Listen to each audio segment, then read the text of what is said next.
tambayoyi da 'yan uwa suka turo. Wannan yake cewa Allah ya ƙara lafiya da nisan kwana, amin. Ya ce malami ne yana da ɗalibai suna jiransa a masallaci za a yi karatu. Shin idan ya shigo masallaci karatu za a yi ko sai ya yi tahiyatul masjid? jazakallahu bil khair. To idan aka yi kiyasinsa da sallar juma'a sai a ce sai kawai ya je ya zauna a yi karatu, tunda annabi sallallahu alaihi wasallam in ya shigo masallaci ranar juma'a baya tahiyatul masjid, mimbari kawai yake hawa.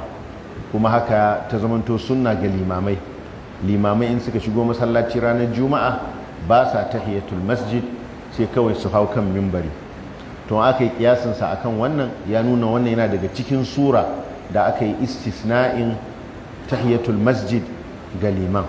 In ya shigo ya zauna akan wajen karatu kawai, tunda karatu ya zo yi, sai a yi kiyasinsa akan al-khutba, a yi kiyasinsa akan hudubar juma'a.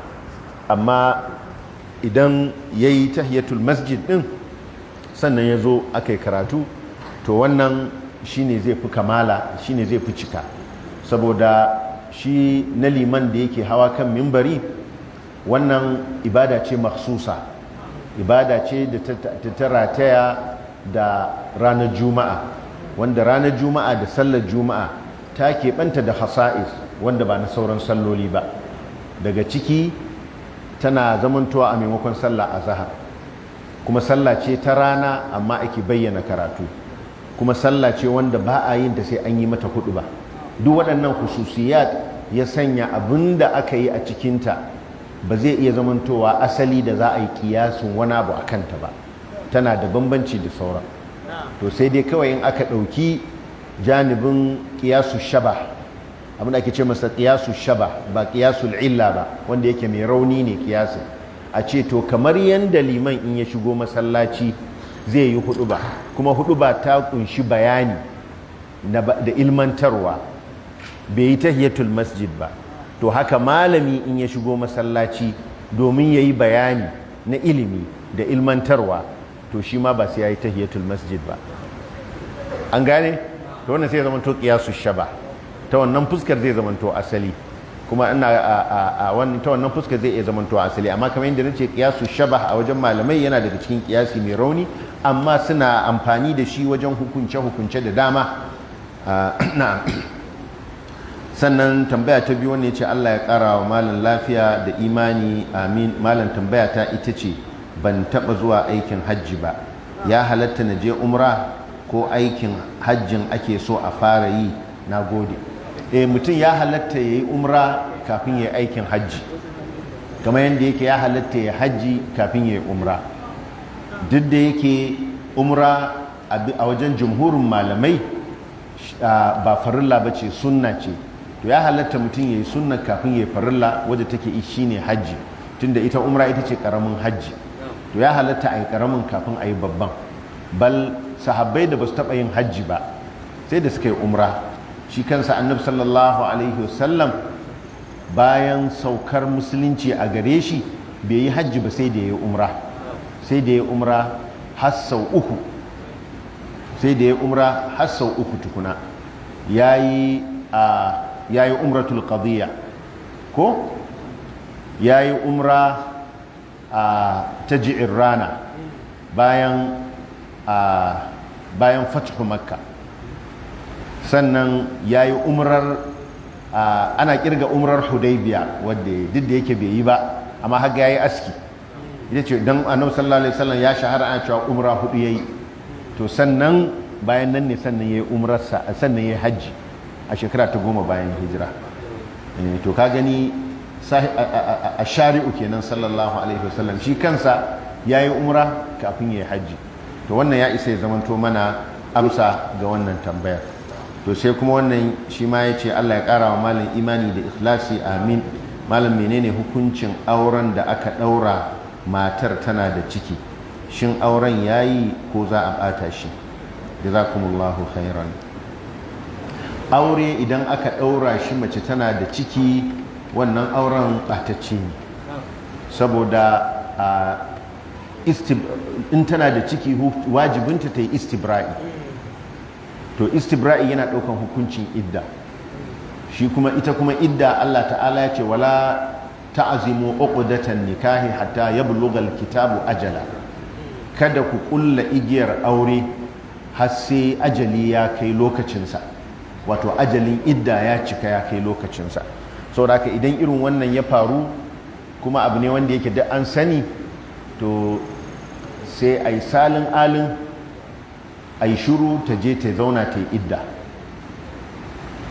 sai ta je ta zauna wannan saduwa da ta yi tare da wannan mutumin, sai ta yi idda a kan saduwa da ta yi jini 3 baya saduwa da ita.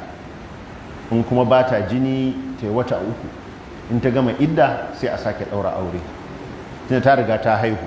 Sai dai in ba ta haihu, inda cikin, to in aka raba auren sai a jira sai ta haihu. Idan ta haihu to ta gama waccan istibra'in na cikin da ta ɗauka, to sannan kuma ta jira har ta yi ma wannan wanda aka ta aura da cikin, auren da aka ɗaura mata da cikin, to shi kuma sannan sai kuma ta yi masa idda. Idan ta gama yi masa idda, wato sai a jira har sai tukuna, kenan kaga sai ta yayi jini ya dawo, ta yi jini 3, sannan sai a ɗaura musu aure. A cikin duk wannan fatirar zai rabu da ita don ba matarsa bace. A cikin duk wannan fatirar zai rabu da ita domin ba matarsa bace, ko da kuwa ya ce cikin nasa ne, ko da ya ce cikin nasa ne. Alwajib, abinda ya wajaba a cikin irin wannan, sai an jira ta haihu tukuna, sannan sai a ɗaura musu aure. Aka ɗaura musu aure, babu laifi a gare shi ya istilhaƙin ɗan, ya ce wannan ɗan nasa ne, ya ɗauke shi a matsayin ɗansa, a bisa ƙaulin da muka rinjayar wataran a wannan majalisi, ba sau ɗaya ba sau biyu ba, mun bayi bayanin wannan fatawa. Sannan wannan ya ce malam Allah ya ƙara lafiya da nisan kwana da ɗaukaka, ya ba hajiya lafiya da dukkan musulmi baki ɗaya, amin. A ce malam tambaya ta ita ce, ina aiki da private company da suke sayar da bakin mai, ina cikin managers ɗinsu, kuma sun ce a daina ba da bashi, amma ni ina bayarwa, kuma nakan ɗaura wani abu a kan farashinsu. Idan an biya sai na cire musu kuɗinsu, kuma in ɗau ƙarin da na yi a sama. Malam wannan ya halarta? A wannan bai halarta ba, wannan bai halarta ba. Kuma wannan dukiya, wannan abin da kake ci, lallai kai lissafinsa kai sadaka da shi, don ba dukiyarka ba ce, saboda kai wakili ne, kuma suna biyan ka akan aikin da kake yi. Don haka idan wato ka saba ka'idar wakilci, ka yi tasarrufin fuduli, abinda kawai zai halatta maka sai ka yi lissafin wannan gabaki daya, ka je ka ce musu to ni fa ga abin da na rinka yi, idan sun ce je ka mun baka shikenan, in sun ce dawo mana da kudin mu aina mu ne, sai ka dawo musu da kudin su. In kuma kana jin tsoron in kai musu wannan bayanin wato za su kore ka daga aiki, to sai ka tattara kudin gabaki dai kai sadaka da su a maimakon su, don dukiyar su ce ba dukiyar ka ba. Wannan ribar da aka bayar ba taka bace, tunda kai baka da wani zamani akan wannan, alkharaju bid zaman, baka da wani zamani akan wannan, ba dukiyar ka bace, ba za ka yi asara ba in ba su biya ba. In ka ba su bakin man ba su kawo kudin ba, za ka sa ne a cikin littafin kamfani akan cewa kamfani yana bin bashi, ba kai ne kake bin bashi ba. Saboda haka ba dukiyar ka bace, dukiyar kamfani ce da ya wajaba ka mayar musu.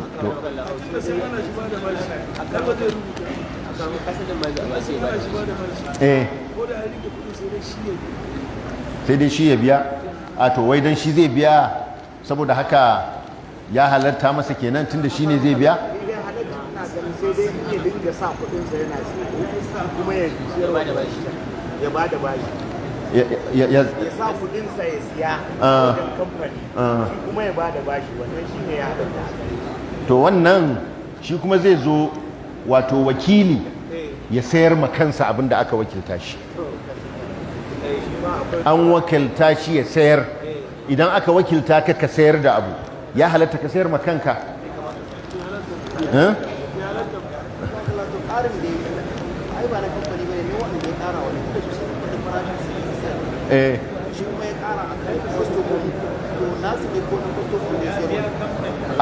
Na kamfani ne, tunda shi ma'aikaci ne, kuma cutar kamfani ma yake ƙarin da yake yi.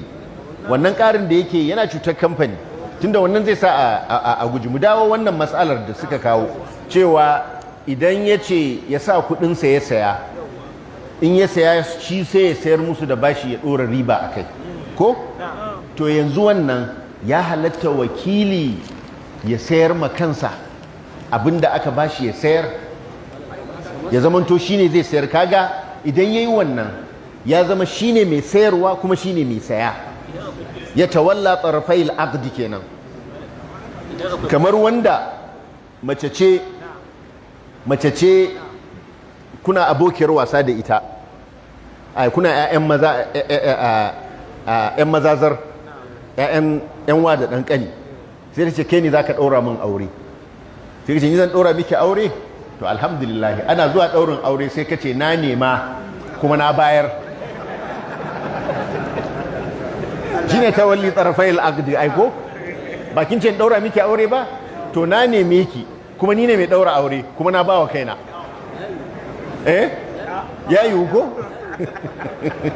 To tuhumar da take ciki shi yasa aka ce ba za a yi ba, saboda shi wakili abin da yake tsayawa a yi shine maslahar wanda ya wakilta shi.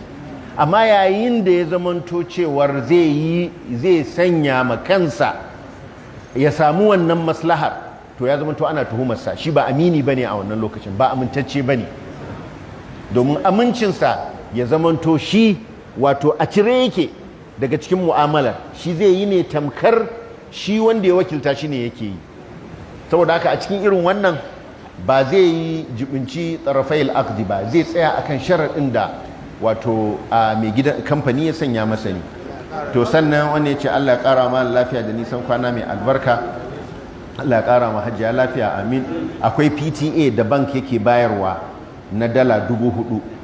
Yau kasuwarmu suna yin visa da ticket na ƙarya domin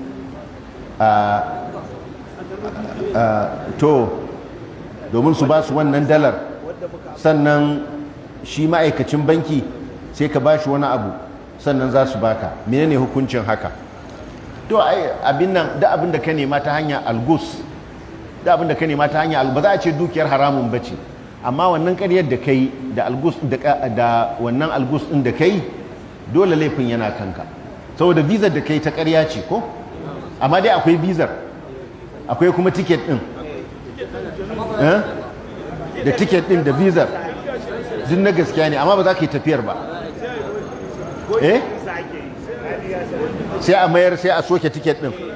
Amma ai yanzu banki malam sun fito da tsari, sai ka soke ticket din kama sai an yi. To kuma za a iya yi. To kun gani wato waɗannan abubuwa sau da yawa wato sai ka rinka ganin kamar zahirinsu babu wani abin da ya saba ma shari'a, amma idan ka duba makasudin abin da ke ciki to zai ka ga akwai rashin maslaha ga al'umma a ciki. Yanzu kamar lokacin da aka rinka, ko shi ina kawo wannan misalin, lokacin da ake fita da ATM card na naira ɗinka da kake da shi, sai a je Dubai. In dai ka je Dubai kana da naira a cikin nan ko wata ƙasa, sai ka ciro kuɗinsu. In ka ciro kuɗinsu masu ƙima za su baka kuɗin a canjin banki, wanda canjin kasuwa sama yake da haka. To idan ka je ka ciri dirham wajen na 10,000, sai ka mayar da shi dala, sai ka dawo da dalan nan, sai ka zo ka sayar da ita a naira, sai ga ribar da ka samu a kan nairar da aka ɗauka maka da ka ci dirham katuwar riba ce. To wannan bai kai haka ba ma, kan cewa wani mutum wanda yake shi zai haka ya ɗauka cewa to tun da ya samu halin tafiya ga wata maslaha ta zo masa, bari ya wannan, sai a yi ATM card guda 200, a yawa mutane ATM card guda 200, a je a yi ta murzan kuɗi, ana ta zara har babban bankin Najeriya ya ga kudin kasa sai tafiya yake ta yi, sai neman su ake su ba da dala kuma dalar nan ba a ga ta shigo da wani kaya ba, kawai kudi ne suke tafiya sai dai ba su ga wani kaya da ya shigo ba.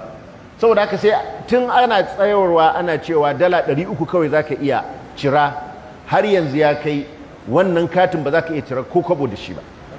A da mutane idan suna da yara suna karatu a kasashen waje, maimakon a ta neman hanyar da za a tura musu kuɗi ko dala, me suke musu sai kawai a sa musu kuɗi a cikin akawun ɗinsu. Suna da ATM a can, hatta kuɗin makaranta sai a sa musu naira a nan, sai su je da katinsu sai a murza a POS na makarantar sun biya. wani abin da ya zo ya gagara. Abin ya zamanto marasa lafiya irin masu tafiya Indiya ɗin nan, idan mutum ya je Indiya an bashi ya ɗauka ya yi lissafin cewa wata ɗaya zai yi a asibiti, halin sha'anin asibiti ya zamanto yana buƙatar ya ƙara wani watan, dole yana buƙatar ya biya kuɗin haya na gidan da yake zama yana jinya, kuɗinsa kuma sun ƙare, kuma aika masa kuɗi zai wahala.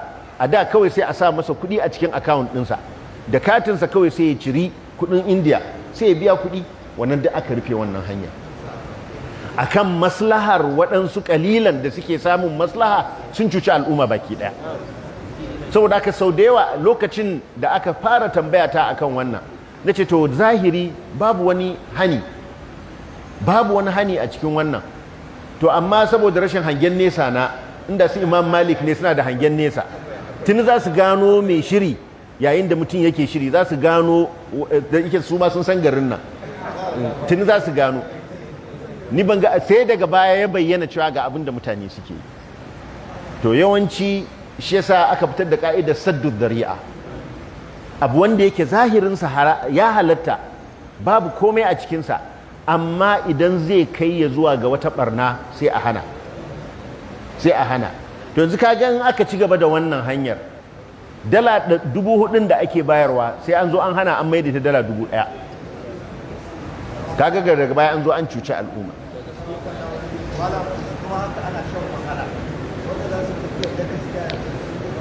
Su ne ba za su samu ba, su ne ba za su samu ba, masu bogin su ne za su samu. Saboda haka da Allah mu kula. Na sannan wannan ya ce wai sun sayi kayan sawa kuma akwai hoton fulawa yalo kala a jiki, kuma an ce annabi sallallahu alaihi wasallam an kawo masa kaya da fulawa yalo a jiki ya mayar, kuma ya hani da yin amfani da irin wannan tufafin. Ai abin da ya sa aka hana din saboda za'afaran ne, ba wai dan kalar yalo ba ne, za'afaran ne, kuma za'afaran nau'i ne na turare wanda yake banta da mata banda maza. Shi yasa annabi sallallahu alaihi wasallam ya yi raddinsa, kuma aka ruwaito ya hana an yata za'afarar rajul, naha annabi sallallahu alaihi wasallam an yata za'afarar rajul. Manzan Allah sallallahu alaihi wasallam ya hana namiji ya sanya za'afaran, wato turaren za'afaran, wanda shine za ga an tura shi za ga irin yana ruwan goro, ba wai yalo ne gaba ɗaya ba, rawaya, a'a rawaya ruwan goro haka za ka gan shi. To shi ne annabi sallallahu alaihi wasallam illar hannun saboda za'afaran ne, wanda kuma ya hana shi. Mata za su iya yi, an yata za'afarar rajul, mata za su iya sanya za'afaran. Na'am? O tambayar ta mata ce? A to babu laifi, wannan tambayar ta mata ce, don sun sa kaya mai kala yalo, mace don ta sa kaya mai kala yalo ko mai kala ja babu komai. Namiji ne aka hana shi ma ba wai ya sa kaya mai yalo ba, ya sa kaya waɗanda suke an tura su da turaren azza'afaran. Wallahu ta'ala a'lam. To sai 'yan uwa wanda suka yi wasiya a yi musu addu'a, da kuma wanda muka san suna cikin hali na buƙatar addu'a, akwai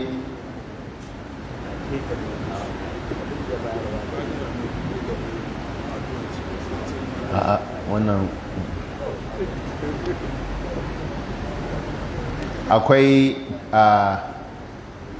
ɗan uwa Alhaji Balaraba Bello mai kamfanin BA Bello, shekaran jiya Allah ya masa rasuwa, Allah ya gafarta masa, Allah ya sa aljanna makomarsa, Allah ya haskaka kabarinsa.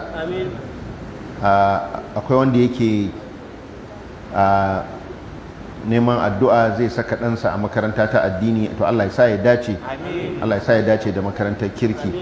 Akwai 'yan uwanmu marasa lafiya, Allah ka ba su lafiya. Akwai ɗan uwanmu ambasada Aminu Dalhatu, shi ma ba shi da lafiya, na roƙon Allah ya ba shi lafiya. Ɗan uwanmu wazirin ringin shi ma ba shi da lafiya, Allah ya inganta masa lafiyarsa. Akwai Dr. Aidi Ahmad, shi ma muna roƙon Allah maɗaukakin sarki ya ba shi lafiya. Na'am. Akwai ɗan uwanmu shi ma wanda yake halartar wannan majalisi tsawon watanni ba shi da lafiya, Alhaji Nura, muna roƙon Allah maɗaukakin sarki ya ba shi lafiya. Allah ya yi masa abin da yake damunsa. Akwai da mahaifiyarmu ma Allah ya ba ta lafiya. Akwai yan uwanmu masu kamfani wanda kudadensu aka rike musu, muna roƙon Allah maɗaukakin sarki ya fito musu da haƙoƙinsu. Allah ya fito musu da haƙoƙinsu. Allah ya azurta su, ya sanya albarka a cikin abin da ya azurta su. Da dukkan waɗanda ma suke da haƙƙi a hannun mutane ko a hannun gwamnati, Allah ya gaggauta musu biyan bukata da fitowar haƙƙinsu. Allah ka saukan mana da wadata da rahma a cikin wannan al'umma. Allahumma salli ala Muhammadin wa ala ali Muhammad kama sallaita ala Ibrahim wa ala ali Ibrahim innaka Hamidum Majid. Allahumma barik ala Muhammadin wa ala ali Muhammad kama barakta ala Ibrahim wa ala ali Ibrahim innaka Hamidum Majid. اللهم اغفر لنا ما قدمنا وما أخرنا وما أسررنا وما أعلنا وما أسرفنا وما أنت أعلم به منا. أنت المقدم وأنت المؤخر وأنت على كل شيء قدير. اللهم أنت ولينا فاغفر لنا وارحمنا وأنت خير الغافرين وأدخلنا في رحمتك وأنت أرحم الراحمين.